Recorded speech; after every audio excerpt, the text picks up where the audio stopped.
Darius Webb was 38 years old when he decided to stage his own death as an anniversary surprise. He was a successful structural engineer who'd spent a decade building his consulting firm while funding every dream his wife Simone ever mentioned. He'd noticed her distance lately, but blamed it on stress from the art gallery he'd bankrolled with $200,000 of his own money. He thought a grand romantic gesture would fix everything. So he orchestrated a hiking accident with his cousin's help, planning to reveal himself alive at a surprise dinner reservation. Instead, from a remote cabin with surveillance equipment pointed at his own home, Darius watched his wife receive news of his death from sheriff's deputies. Her first phone call wasn't to his mother, wasn't to her family, wasn't to 911. It was to a man Darius barely recognized, and when her voice came through the speakers, she was laughing. What Darius discovered in the 48 hours that followed would expose a betrayal far deeper than infidelity, and the decision he made in that cabin would cost her everything she thought she'd already stolen.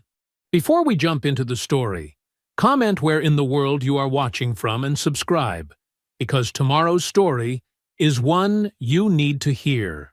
Darius Webb stood in his home office, bathed in the blue glow of his computer screen. The familiar face of his cousin Leon filled the video chat window, his outdoor gear visible in the background of his cabin office. "Run it by me one more time," Leon said, leaning closer to his camera.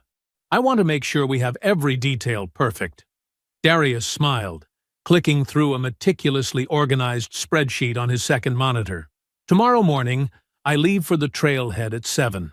You'll report me missing around 2 in the afternoon when I don't make our check-in call. Search and rescue gets mobilized, which is actually just my team," Leon interrupted with a knowing grin. "All certified guides who can keep a secret." "Exactly," Darius nodded, his fingers drumming lightly on his desk. "Meanwhile, I'll be set up in your observation cabin with the surveillance equipment. Perfect view of our house, but completely hidden from the road." The sound of a car door slamming came through his open window. Darius glanced at his watch. 7:45 p.m. Simone was home late again. "You sure about all this tech stuff?" Leon asked. "The cameras and everything?" "Tested it 3 times this week. The window cam is completely invisible, and the audio feed is crystal clear. I want to capture her face when she gets the news." Darius's voice softened. "Then, tomorrow night, when she thinks I'm—" He trailed off as footsteps echoed through the house. "When she thinks you're dead, you show up at LeBlanc for your anniversary dinner looking very much alive," Leon finished. "You're either the most romantic guy I know or completely crazy." "Maybe both," Darius chuckled. He heard Simone's heels clicking down the hallway. "She's home. I'll see you tomorrow at the trailhead." "Roger that, cousin." Operation Anniversary Surprise is go. Darius ended the call just as Simone passed his office door. She barely glanced inside, her face illuminated by her phone screen. "Hi," she said flatly, continuing down the hall. "Hey, beautiful," he called after her. "How was the gallery?" "Fine. Busy." Her voice was distant, distracted. "I need a shower." Darius followed her to their bedroom, watching as she dropped her designer handbag on their bed. A new one, he noticed, probably worth thousands. He didn't remember seeing the charge on their shared credit card. "I was thinking about this weekend," he ventured, leaning against the doorframe. "Our anniversary dinner tomorrow night." Simone's shoulders tensed slightly as she pulled clothes from her dresser. "About that, could we maybe reschedule? The gallery's been crazy, and I have this potential buyer."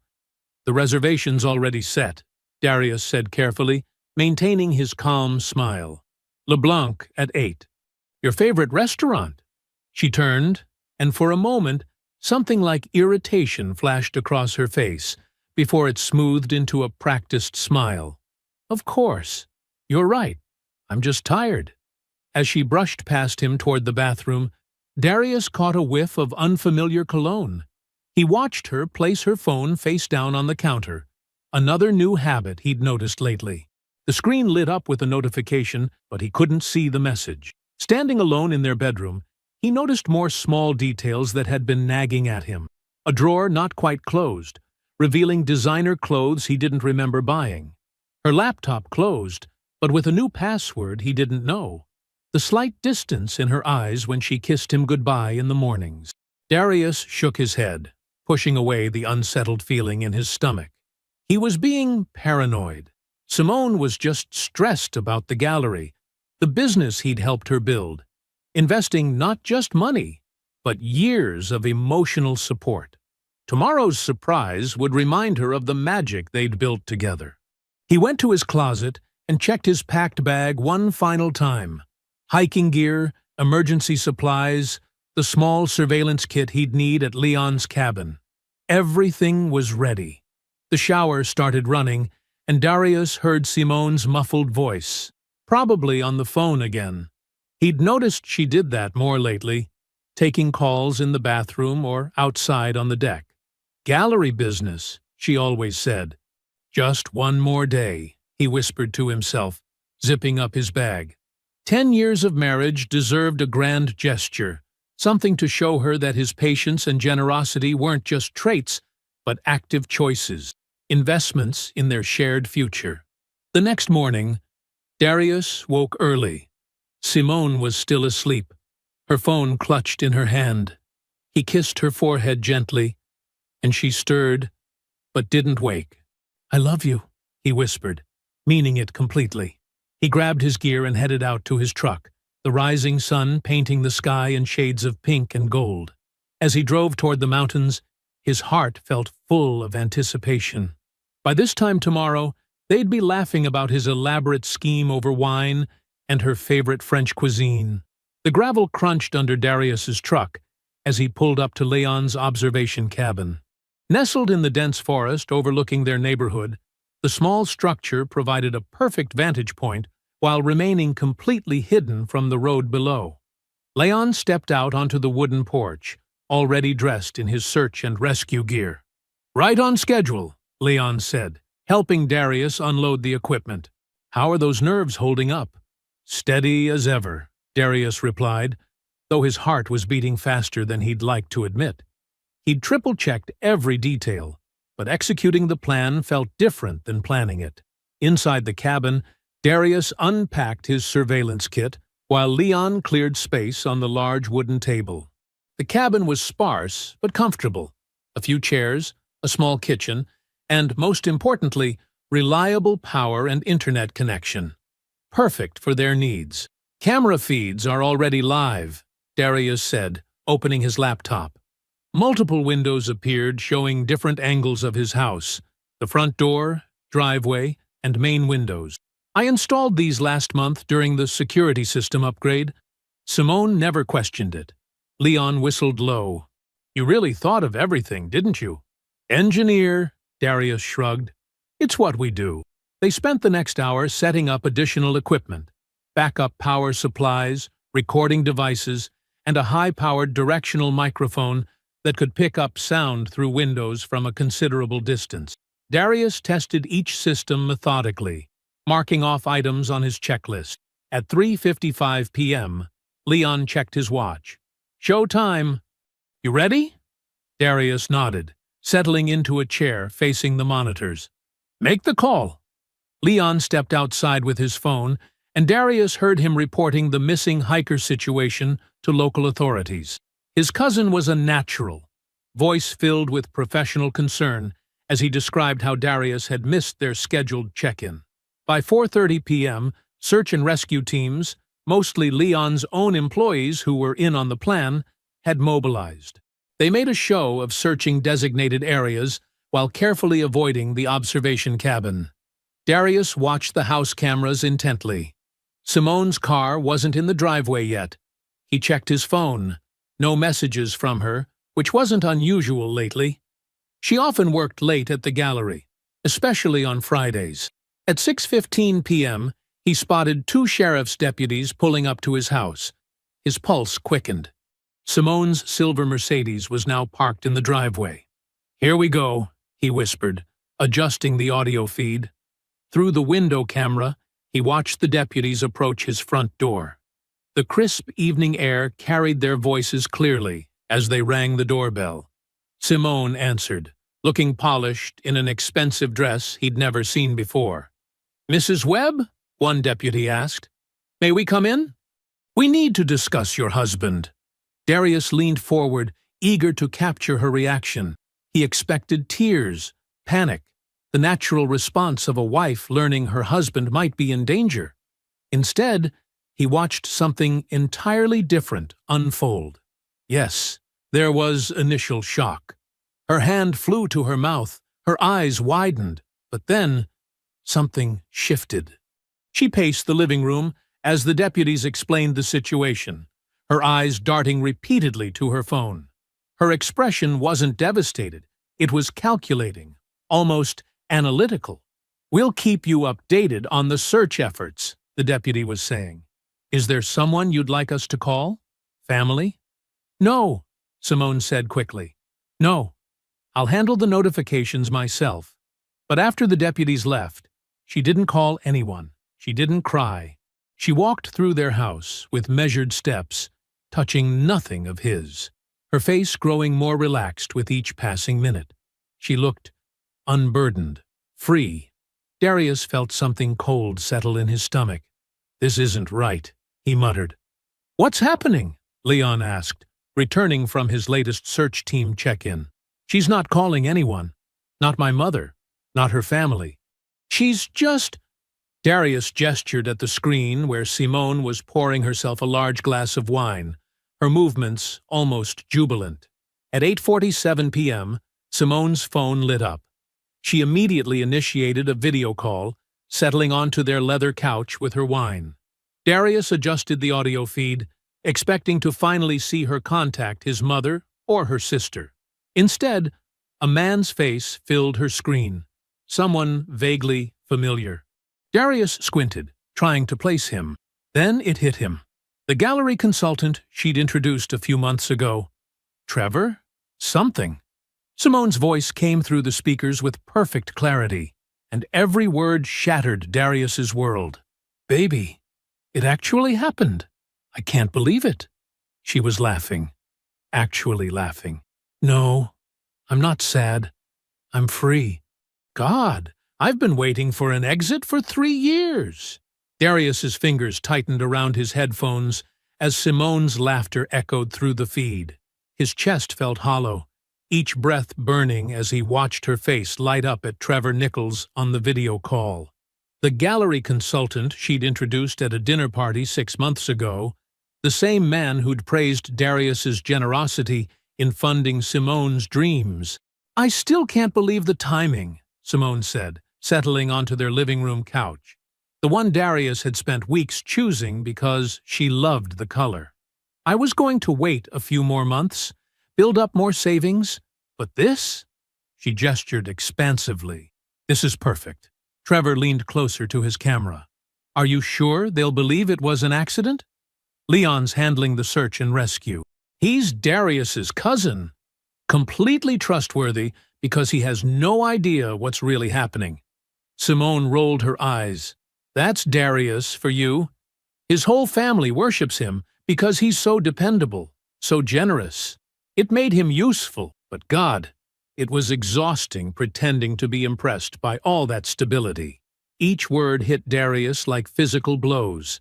His hands trembled as he adjusted the recording software, making sure every second was captured. 10 years of marriage collapsed into ash in his mouth as he watched his wife dissect their life together with casual contempt.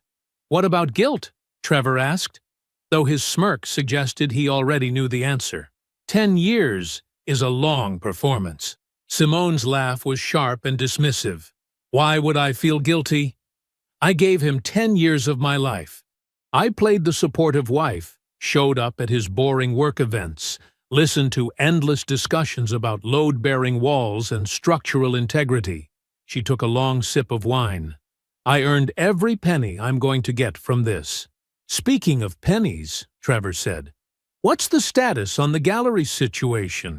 Darius leaned forward, his engineer's mind automatically cataloging data points despite the roaring in his ears. "It's bad."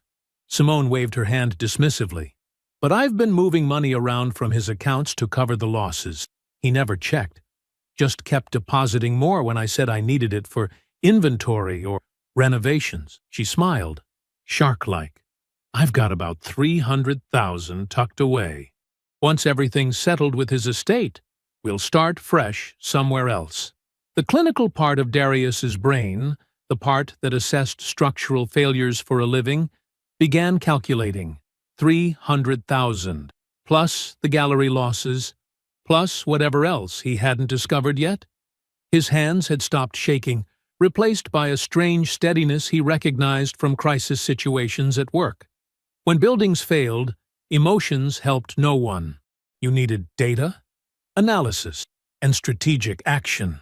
"I'll play the grieving widow for a few weeks," Simone continued, stretching like a satisfied cat. "His mother's got early Alzheimer's, so she'll be easy to manage.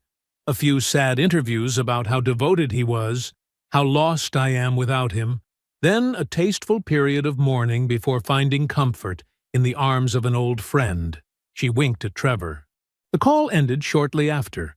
Leaving Simone alone in their living room, she walked to the mirror in the entryway, the antique one Darius had restored as an anniversary gift 3 years ago. Raising her wine glass to her reflection, she smiled. To freedom. Darius removed his headphones with mechanical precision. He looked at Leon, who had watched silently from across the cabin, his face dark with fury. "I need you to extend the search," Darius said, his voice surprisingly steady. "Tell them the weather's bad. Tell them you found signs I might have tried to shelter somewhere. I need more time." Leon nodded, already reaching for his phone to call the search coordinator. Darius pulled out his own phone, first calling Rochelle Thompson. Their friendship stretched back to elementary school. But more importantly, she was now a forensic accountant who specialized in fraud investigation. "I need your help," he said when she answered.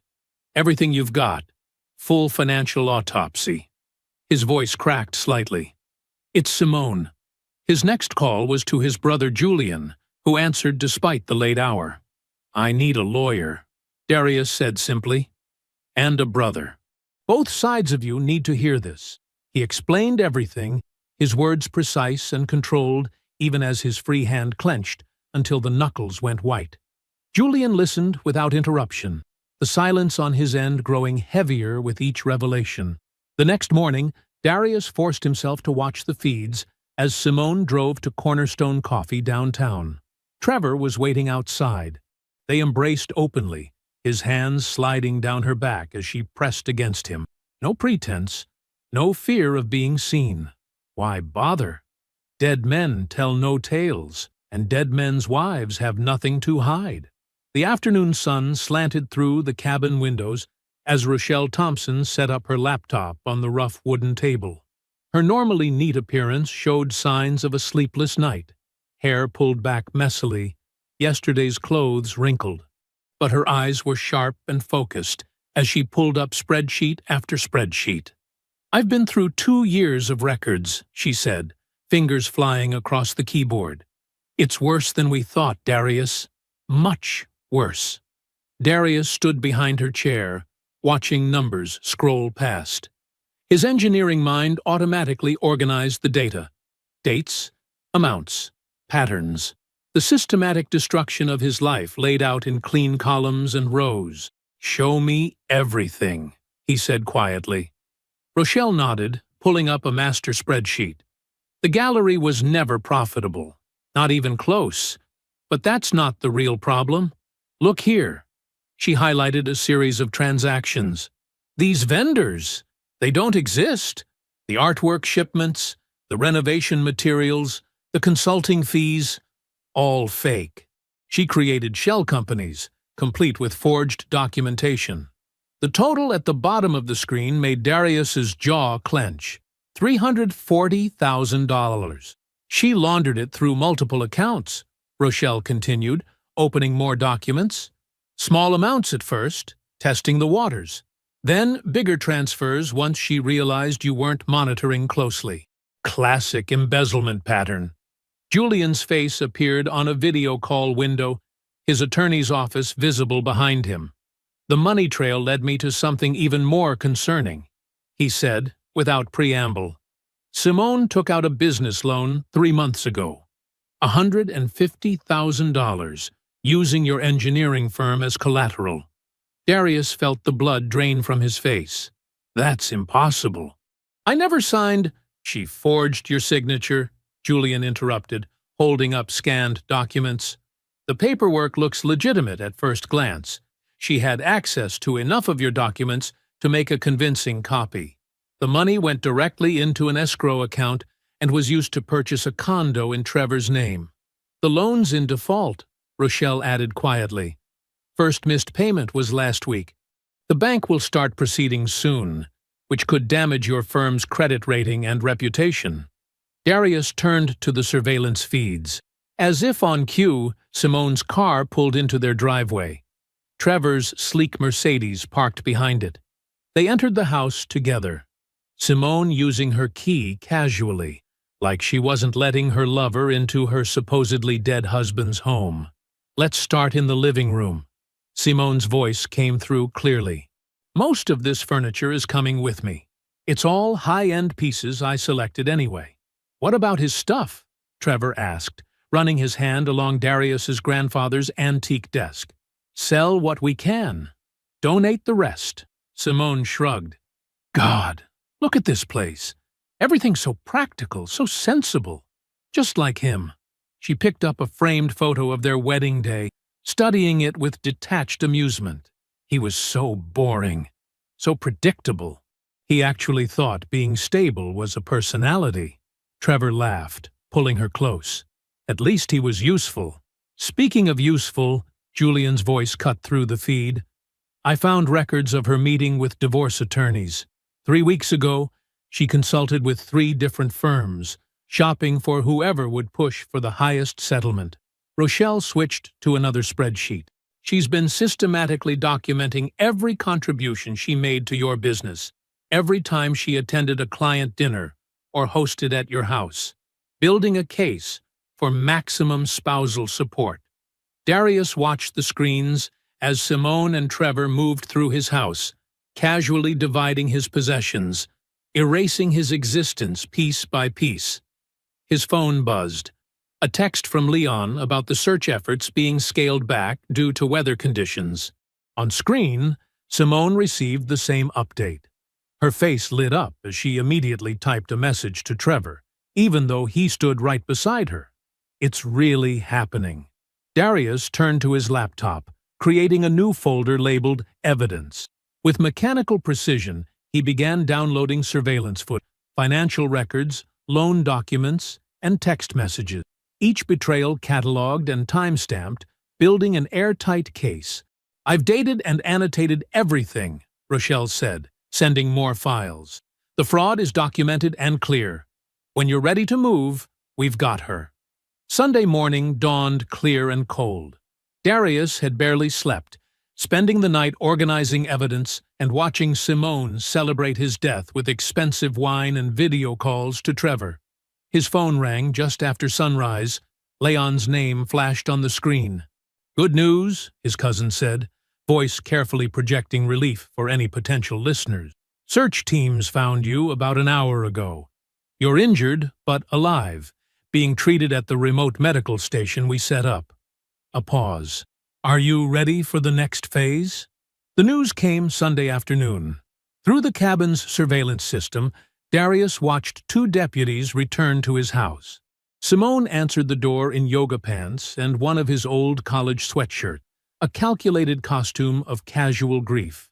Mrs. Webb, the older deputy said, we have good news.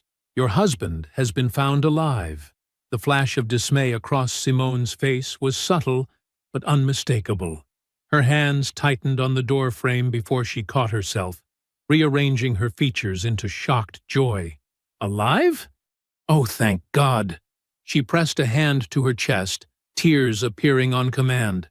Where is he? Is he hurt? I need to see him. The deputies explained about the remote medical station, about minor injuries requiring observation.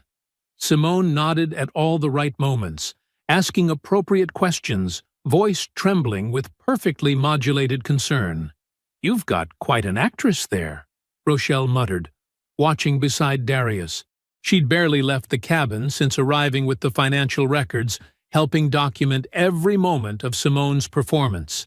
As soon as the deputies left, Simone's mask slipped. She paced the living room, checking her phone repeatedly. 3 attempts to call Trevor went straight to voicemail. Finally, she sent a text Darius could read through their shared cloud account. "Call me now. Everything's fucked. He's alive." Monday morning brought Simone to the cabin, which Leon had staged as a makeshift recovery location. Darius lay in bed, playing weak and medicated, as she burst through the door. "Darling!" She rushed to his side, tears flowing freely. Her fingers brushed his face with practiced tenderness. "I was so scared. When they told me you were missing," she choked up right on cue. "I'm sorry," Darius whispered, hating how easily the lie came. "I just wanted some time alone to think. I never meant to fall." "Shh, don't apologize." Simone pressed her lips to his forehead. "You're my hero for surviving. We're going to get through this together. I'll take care of everything." She spent an hour outlining recovery plans, physical therapy, trauma counseling, reduced work hours. Every suggestion positioned her as the devoted caretaker. Every touch and tear designed to reinforce his dependence. The moment her car left the property, Darius checked her messages to Trevor. "He's so pathetic right now," she wrote. "This is almost too easy. He's completely dependent on me. A few more months, and I'll have everything lined up." Trevor replied, "Stick to the plan. Play Florence Nightingale. The more he trusts you, the smoother this goes." Over the next week, Darius returned home to a masterclass in manipulation. Simone transformed their house into a recovery sanctuary. She cooked his favorite meals, scheduled appointments, posted loving updates on social media. Each photo showed her gentle devotion, feeding him soup, helping him walk, reading by his bedside. But in the quiet moments when she thought him sleeping, she methodically went through his office. She photographed documents, tested passwords, made notes about account numbers. Her performance never slipped, but her eyes remained calculating. Behind the scenes, Darius's team worked with matching precision. Julian secured emergency court orders, freezing key accounts, citing evidence of fraud. Rochelle traced every dollar Simone had stolen, building an airtight paper trail. Leon maintained the recovery location story with local authorities, establishing alibis for Darius's surveillance period. Darius himself began the careful work of financial disentanglement. He moved legitimate assets through channels Rochelle had verified secure. He documented every time Simone attempted accessing restricted accounts. He fed her carefully crafted misinformation about an upcoming contract, a major infrastructure project worth millions. He reached out to colleagues and clients, sharing carefully edited versions of his accident. Each conversation reinforced his professional reputation while establishing witnesses to Simone's current supportive behavior. The contrast with her true actions would be devastating later. Friday evening found him pretending to doze on the couch, while Simone paced the back patio, finally reaching Trevor. "He mentioned a huge contract coming through," she said in a low voice.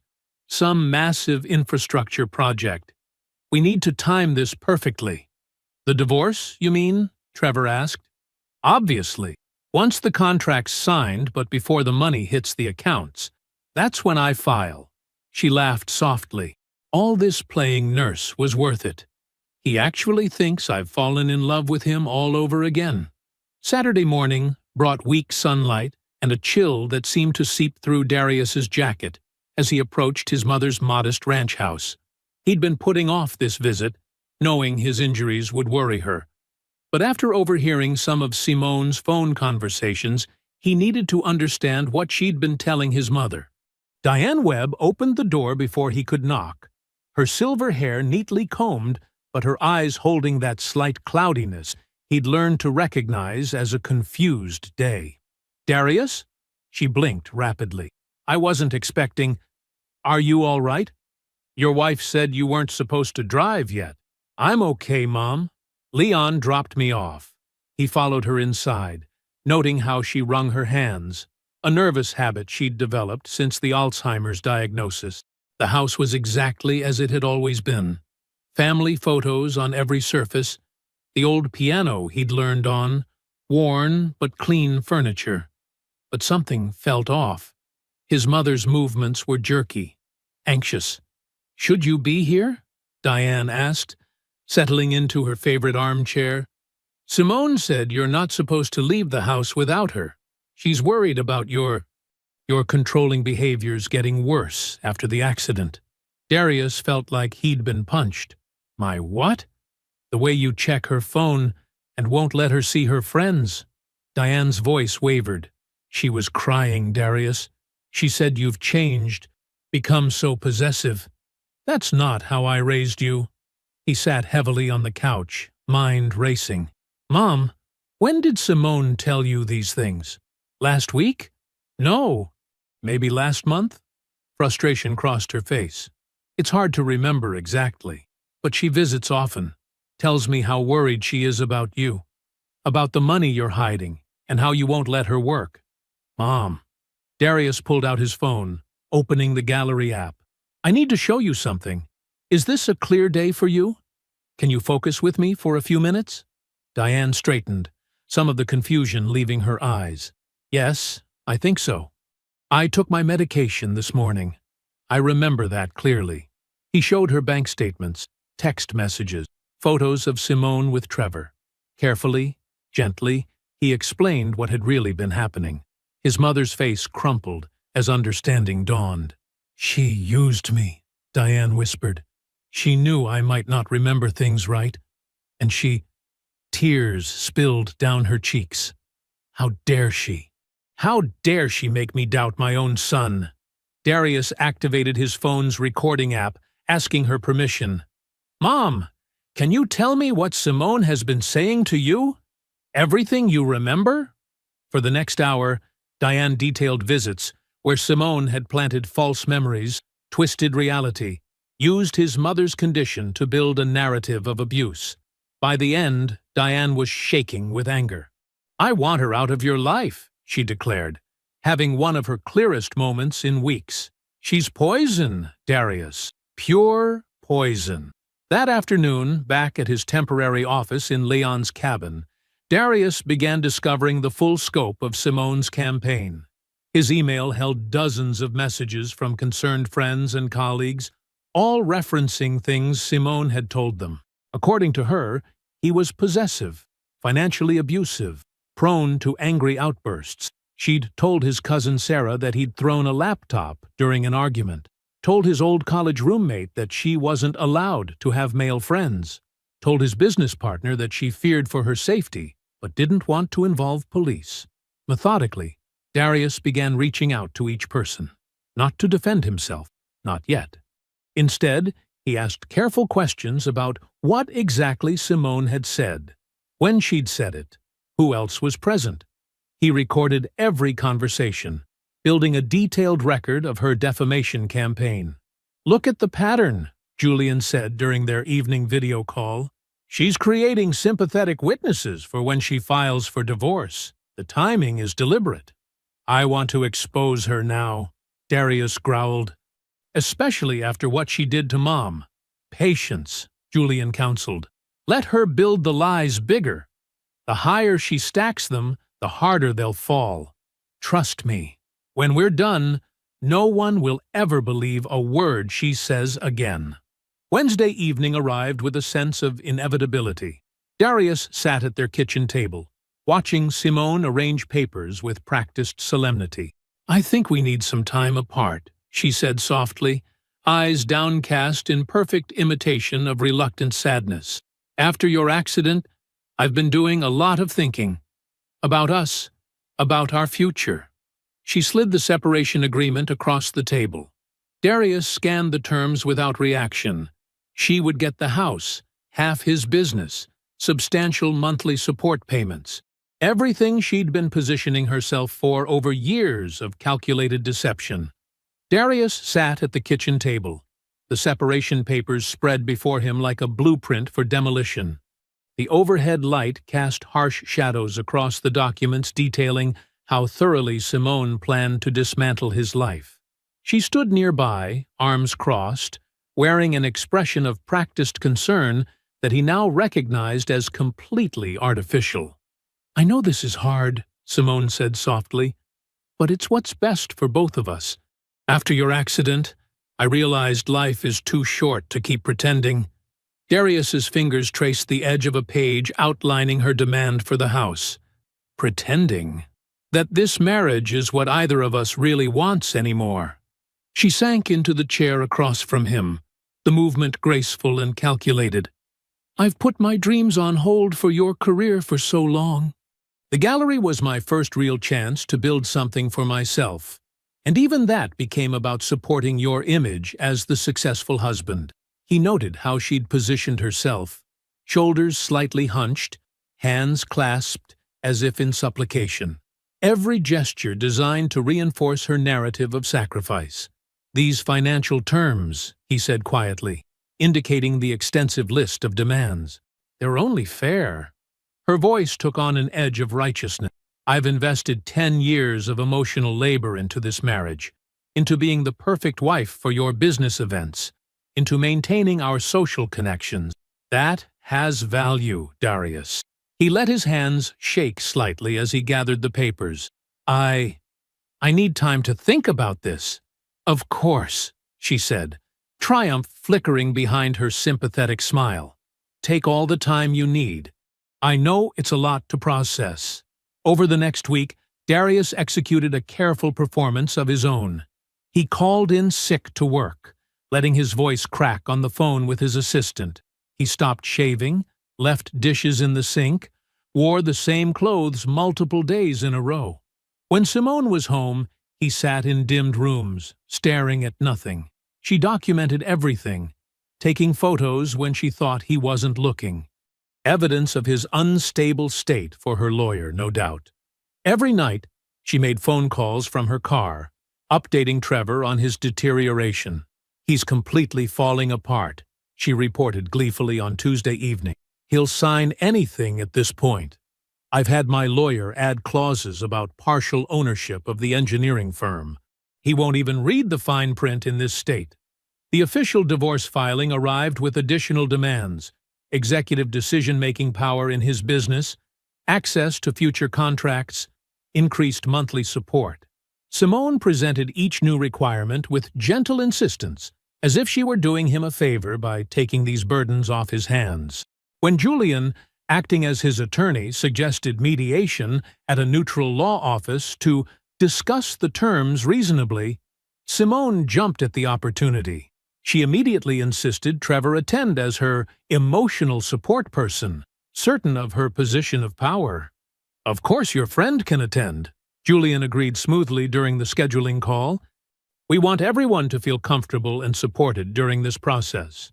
Behind the scenes, Darius coordinated the final pieces of his response. The 2 detectives he'd been working with confirmed the fraud charges were ready. Rochelle completed her forensic analysis of every transaction, every forged document, every penny stolen. Julian organized affidavits from witnesses and documentation of Simone's systematic lies. The night before mediation, Darius drove to his Aunt Patricia's house, where his mother was staying temporarily.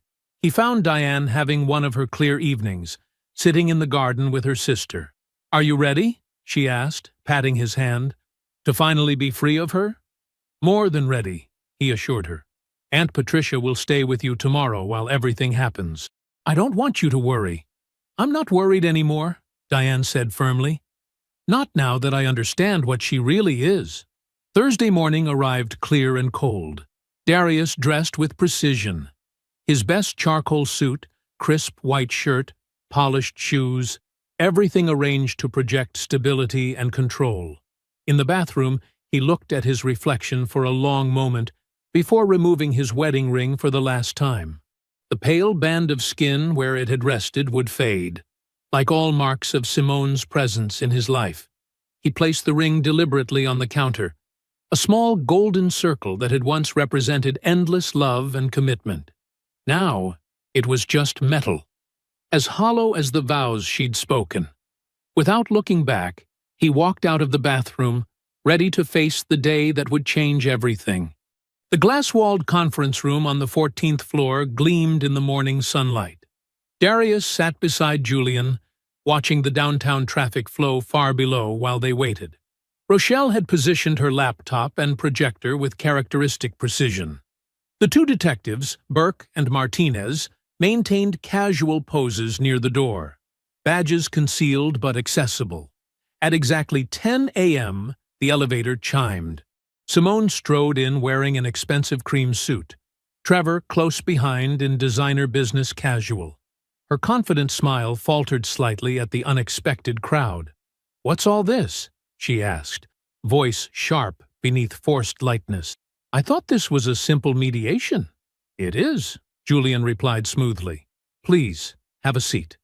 The stenographer needs to record everything accurately." Simone's eyes darted between faces as she sank into a chair. Trevor remained standing until Detective Martinez subtly shifted, blocking the door more definitively. He sat. "Before we discuss settlement terms," Darius said quietly, "I'd like to review our financial history." He nodded to Rochelle, who dimmed the lights and activated the projector. The first slide appeared, a meticulous timeline of transactions, each fraudulent transfer highlighted in red. Dates, amounts, account numbers, all documented with brutal clarity. Simone's face drained of color as she recognized her own paper trail. "Over the past 2 years," Rochelle explained professionally, "approximately $340,000 was systematically embezzled through a network of false vendors created to appear legitimate gallery expenses." Trevor's chair scraped back. Detective Burke stepped forward, badge now visible. "Please remain seated, sir." Darius pressed a button on the conference phone. Simone's voice filled the room. "Baby, it actually happened. I can't believe it. No, I'm not sad. I'm free." Her recorded laughter echoed off glass walls. More recordings followed. Years of calls and texts documenting contempt, calculation, planned theft.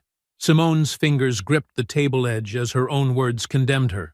"The gallery financing becomes particularly interesting," Julian continued, spreading documents across the table. "This business loan for $150,000 secured against my brother's engineering firm? The signature is quite good, but definitively forged according to 3 separate handwriting experts." "You don't understand," Simone interrupted, voice trembling. "He was controlling, emotionally abusive. I was trapped." "Interesting perspective," Darius said softly. He pressed another button. Video played. Simone laughing with Trevor in their secret condo, mocking Darius's generosity, planning how to extract maximum money in divorce. "You seemed quite free to come and go, spend my money, pursue your affair." The projector displayed more documents, bank statements showing systematic theft, forged checks, falsified gallery records, each crime methodically categorized and dated.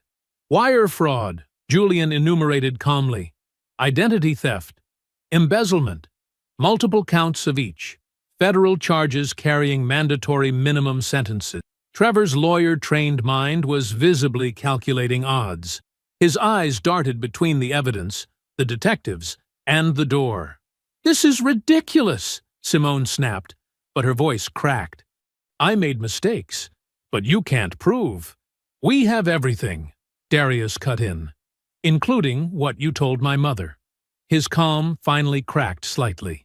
"You used her illness to plant false memories, made her doubt her own son while her mind was failing." The projector showed messages to family and friends. Simone's careful campaign of lies contrasted against documented reality. Her claims of abuse versus security footage of her coming and going freely, spending lavishly, meeting Trevor openly. Defamation, Julian added. Not criminal, but grounds for substantial civil damages. Detective Martinez stepped forward, handcuffs glinting. Simone Webb, Trevor Nichols, you're under arrest for criminal fraud and conspiracy. This is insane, Simone shrieked, jerking away. I have lawyers. This was all just mistakes, misunderstandings. Trevor remained silent as he was cuffed, already strategizing his plea deal. Simone continued screaming about rights and explanations as they were led out. Her designer heels clicked arrhythmically against marble floors, the sound fading into elevator silence. Darius sat motionless, hands flat on the cool table. 10 years of marriage, 3 years of betrayal, 2 months of investigation, all concluded in less than 30 minutes.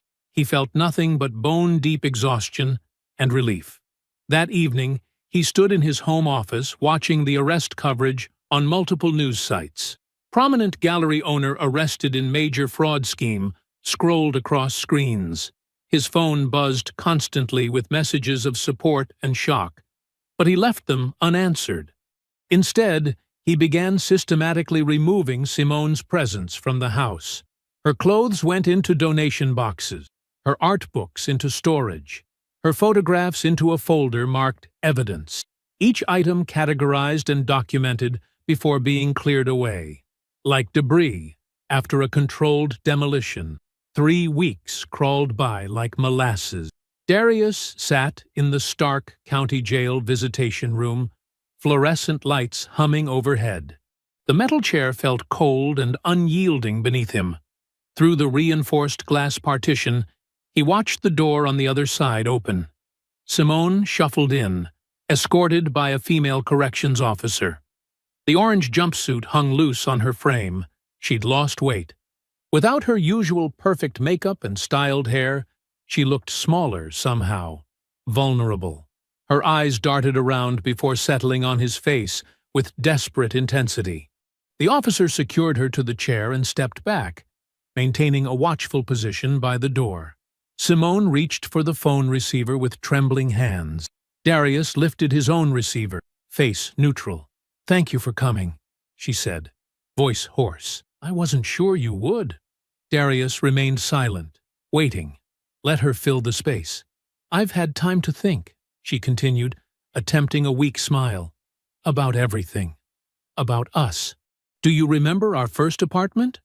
How we'd eat takeout on the floor because we couldn't afford furniture?" When he didn't respond, she pressed on.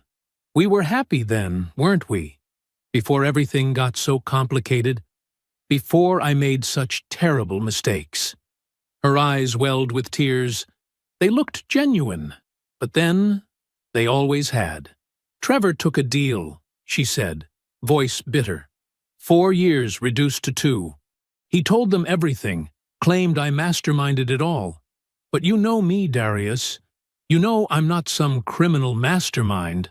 I just lost my way.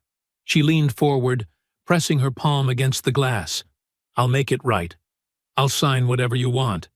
Full repayment, no claims on anything. I'll disappear completely after. Just please, please don't let them send me away for 6 years. My lawyer says with your support, we could get probation instead."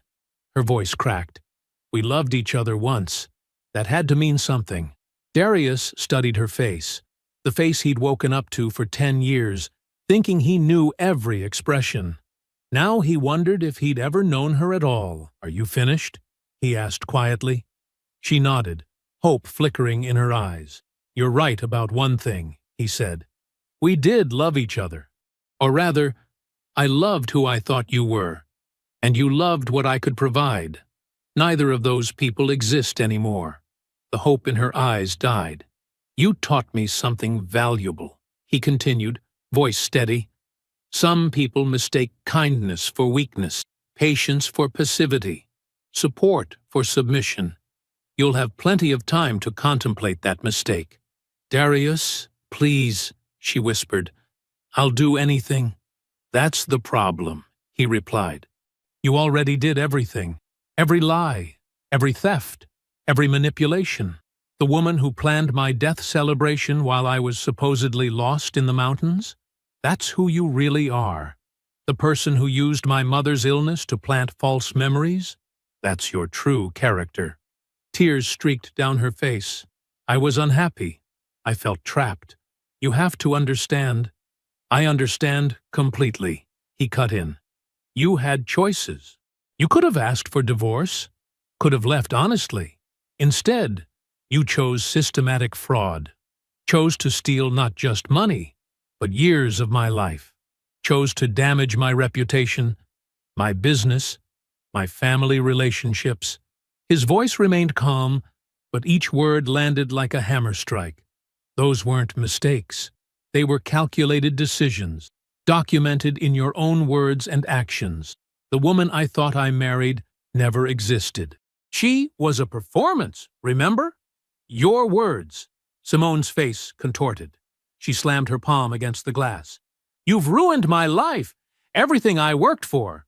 "No," he interrupted. "You documented it all yourself. I just presented the evidence." He stood, receiver still in hand. "This is our last conversation. I've instructed the facility to refuse any future visitation requests. Goodbye, Simone." She started screaming, yanking at her restraints as the officer moved forward. Darius replaced the receiver with deliberate care and turned away, her muffled shrieks following him out. The autumn sun felt warm on his face as he walked to his car. The drive home took him past familiar landmarks that held different meanings now. The gallery, shuttered. Their favorite restaurant, avoided. The park, where he proposed, tainted. But as he turned onto the tree-lined street leading to his mother's place, the knot in his chest loosened slightly. Diane Webb was waiting on the porch of her small house, overnight bag packed. She'd had good days and bad days lately, but her smile of recognition was clear as sunlight when she saw him. "Ready for dinner?" he asked, helping her with her bag. "You're making that pasta thing?" she asked hopefully. "With the garlic bread you like," he confirmed. Her face brightened. "You're such a good boy, Darius. Always taking care of everyone." He helped her into the car, thinking how that trait had once been weaponized against him. But caring for his mother, that was strength, not weakness. That was love with clear eyes, not blind trust. They drove home together, the setting sun painting the sky in shades of possibility. 18 months later, Darius stood in his sun-drenched kitchen, watching steam rise from the coffee maker. The modern house felt peaceful on this Saturday morning, all clean lines and open spaces, so different from the cluttered decoration of his old life. From the family room, his mother's laughter rang out. "Oh, look at this cat video," Diane called. "The little one keeps falling off the counter." Darius smiled, pouring 2 cups of coffee. His Aunt Sarah had shown Diane how to use a tablet last month, and now she spent happy hours scrolling through animal videos and family photos. The home care assistant, Maria, sat nearby, joining in Diane's delight while keeping a watchful eye. He carried the coffee to where his mother sat. The house had been designed with her in mind. Wider doorways, gentle transitions between spaces, clear sight lines that helped on her confused days. But today was a good day, her eyes bright with awareness. "Coffee, Mom?" he offered. "Thank you, sweetheart." She patted his hand. "Maria, look how handsome my son is in that new suit. The blue one from yesterday's meeting." "The Anderson contract signing," Darius confirmed. The engineering firm had not just survived Simone's attempted sabotage, it had thrived. Colleagues and clients rallied around him during the crisis, impressed by his steady leadership. The sympathy contracts that followed proved his team's excellence, leading to larger projects. His phone buzzed, a text from Keisha. "Looking forward to dinner tonight. Need me to pick up anything?" He smiled, typing back. "Just yourself." 6 months of dating, taking things carefully. She knew everything about Simone, understood his caution about new relationships. As a civil rights attorney, she appreciated the value of patience and clear boundaries. "Is that Keisha?" Diane asked hopefully. She had taken to Keisha immediately, delighting in her warm laugh and sharp mind. "She's coming for dinner," Darius confirmed. "Good. She's good for you." "Not like—" Diane frowned, a shadow crossing her face. "It's okay, Mom," Darius said gently. "That's all in the past." He checked his email, finding the weekly update from his foundation. What started as a personal mission had grown into a proper nonprofit, helping fraud victims navigate financial recovery. They'd assisted 38 families so far this year, providing legal guidance and emotional support. Walking to his home office, Darius noticed an email from Julian marked FYI. His brother had forwarded a news alert. Trevor Nichols, released after 18 months, had left the state. The art world had blacklisted him completely. As for Simone, she was serving year 2 of her 4-year sentence. Her family had cut contact, embarrassed by the scandal. Her carefully crafted reputation lay in ruins. A separate email from his attorney caught his attention. Letter received from Simone Webb.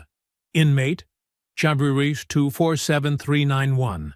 Forwarding unopened, per your instructions. Darius picked up the envelope from his printer tray. Her handwriting was familiar. How many love notes had she written in that precise script, each word calculated for effect? He held it for a moment, feeling nothing but distant pity.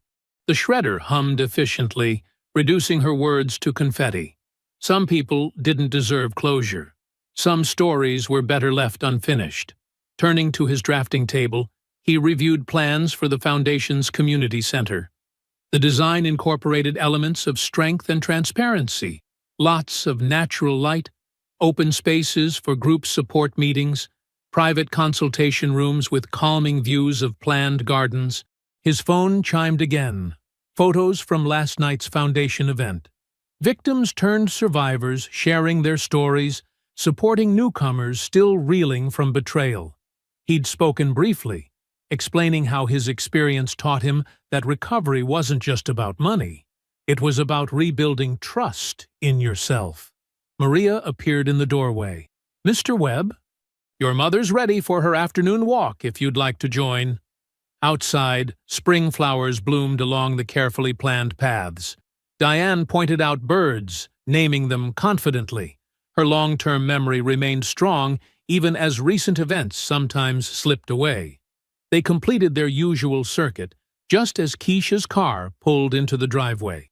"Perfect timing," she said, emerging with a bottle of wine. Her smile held warmth without pressure, understanding without pity. Diane brightened. "Keisha, did Darius show you his plans for the new building? He's so clever with his designs." "Not yet," Keisha replied, linking arms with Diane. "Why don't you tell me all about it over dinner?" They moved inside together, Diane chattering happily about her son's accomplishments, while Keisha listened with genuine interest. Sunlight streamed through the wall of windows Darius had specifically designed, casting long, warm rectangles across the hardwood floors. Standing in his kitchen, preparing dinner with practiced ease, Darius realized something profound. He was no longer the man who had watched his world implode 18 months ago. That experience had shaped him, but didn't define him. He was defined by what he built after. This home, this foundation, this carefully reconstructed life based on truth and clear vision. I hope you enjoyed that one. Be sure to like the video and subscribe so you don't miss the next story. I've picked out 2 more for you that I think you'll really like.